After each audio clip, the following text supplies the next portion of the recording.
नमस्कार दोस्तों, आज की कहानी का नाम है 1 रुपये का सिक्का और ईश्वर।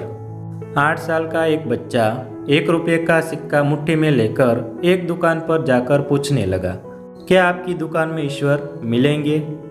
दुकानदार ने यह बात सुनकर सिक्का नीचे फेंक दिया और बच्चे को निकाल दिया। बच्चा पास की दुकान में जाकर 1 रुपये का सिक्का लेकर चुपचाप खड़ा रहा। ए लड़के, 1 रुपये में तुम क्या चाहते हो? मुझे ईश्वर चाहिए, आपकी दुकान में है? दूसरे दुकानदार ने भी भगा दिया, लेकिन उस अबोध बालक ने हार नहीं मानी। एक दुकान से दूसरी दुकान, दूसरी से तीसरी, ऐसा करते करते कुल 40 दुकानों के चक्कर काटने के बाद एक बूढ़े दुकानदार के पास पहुंचा। उस बूढ़े दुकानदार ने पूछा, तुम ईश्वर को क्यों खरीदना चाहते हो? पहली बार एक दुकानदार के मुंह से यह प्रश्न सुनकर बच्चे के चेहरे पर आशा की किरणें लहराई।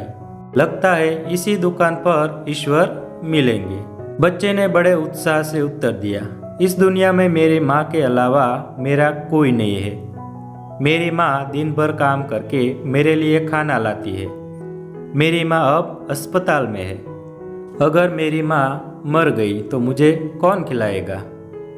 डॉक्टर ने कहा है कि अब सिर्फ ईश्वर ही तुम्हारी माँ को बचा सकते हैं। क्या आपकी दुकान में ईश्वर मिलेंगे? हाँ, मिलेंगे। कितने पैसे हैं तुम्हारे पास?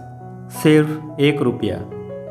कोई दिक्कत नहीं है, 1 रुपये में ही ईश्वर मिल सकते हैं। दुकानदार बच्चे के हाथ से 1 रुपये लेकर उसने पाया कि 1 रुपये में सिर्फ एक गिलास पानी के अलावा बेचने के लिए और कुछ भी नहीं था। इसलिए उस बच्चे को फिल्टर से एक गिलास पानी भर दिया और कहा, यह पानी पिलाने से ही तुम्हारी माँ ठीक हो जाएगी। अगले दिन कुछ मेडिकल स्पेशलिस्ट उस अस्पताल में गए।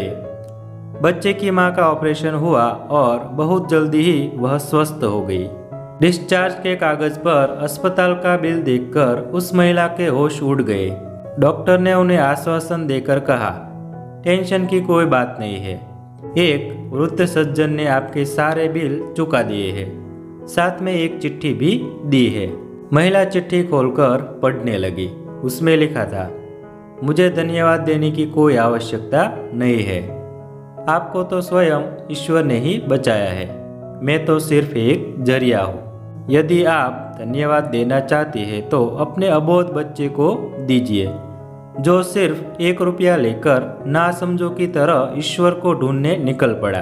उसके मन में यह दृढ़ विश्वास था कि एकमात्र ईश्वर ही आपको बचा सकते हैं। विश्वास इसी को ही कहते हैं। ईश्वर को ढूंढने के लिए करोड़ों रुपये दान करने की जरूरत नहीं होती। यदि मन में अटूट विश्वास हो तो वे 1 रुपये में भी मिल सकते हैं। चिट्ठी पढ़ने के बाद महिला मन ही मन उस सज्जन और ईश्वर को धन्यवाद देती है। हर्ष के आंसू पोंछते हुए सोचती है, इंसानियत आज भी जिंदा है, और अपने लाडले बेटे को गोदी में समा लेती है।